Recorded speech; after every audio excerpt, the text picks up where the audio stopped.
Good morning, good afternoon, or good night, and welcome to Command Power, the show in which we discuss all things Magic the Gathering with a focus on Commander. And today we have another episode in our Spoiler Spotlight series in which I talk about, well, spoilers and tell you what my thoughts are on them. But before that, just a quick reminder to click subscribe if you enjoy my videos. We're well on our way to 1 million subscribers and your support means everything to me. And today we're going to be talking about Giggling Skitterspike. For 4 generic, it's an artifact creature toy 1/1 with indestructible, and whenever Giggling Skitterspike attacks, blocks, or becomes the target of a spell, it deals damage equal to its power to each opponent. And 5 generic, monstrosity 5, if this creature is a monstrous, put 5+1/+1 counters on it and it becomes monstrous. So this is a really interesting new take on the Stuffy doll kind of mechanic. Stuffy doll and other cards such as Brash, Taunter are really favorites of mine. I absolutely love those cards, and this has a lot going for it. It's quite similar to those in many ways while also being a little bit different. For starters, it costs 1 less than both of those. I do still think that for the most part, Brash Taunter takes less work and is better in most cases, but this has some stuff going for it as well. Once you get counters on it or buff its power in any way, and you can do this by casting spells which are going to trigger it, let's not forget, then this becomes quite menacing because it represents a lot of damage and it also triggers on attack or block, which means that your opponents don't have the option to not block it like they can do with Stuffy Doll or Brash Taunter, which anyway aren't really attacking that often to start off with. So unlike those two cards, this can be a threat on offense and actually push damage through, particularly when it has the 5 counters on it. Where I think it starts to get really good is when you put Vigilance on it, because then you can do it on attack and on defense, and people are largely not going to want to attack into this, although it does open an avenue for some political play as well, because the trigger deals damage to each opponent.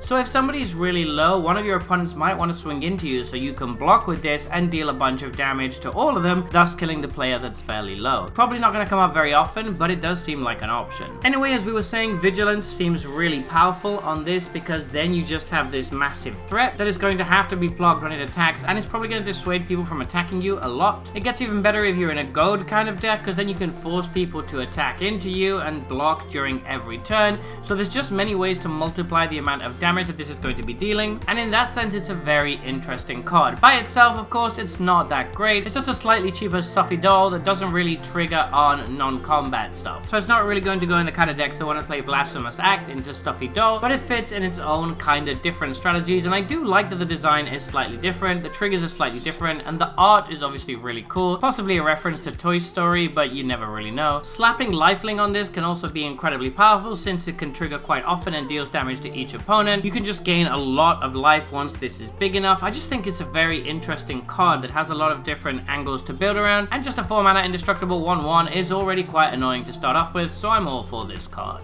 So there you have it. Those have been my thoughts on this new spoiler. What do you think though? Do you disagree with me, or do you think I got it right? Let me know in the comment section below. I always make sure to read all of your comments. And if you enjoyed this video, don't forget to click like or subscribe. It really helps the channel. And until next time, take care.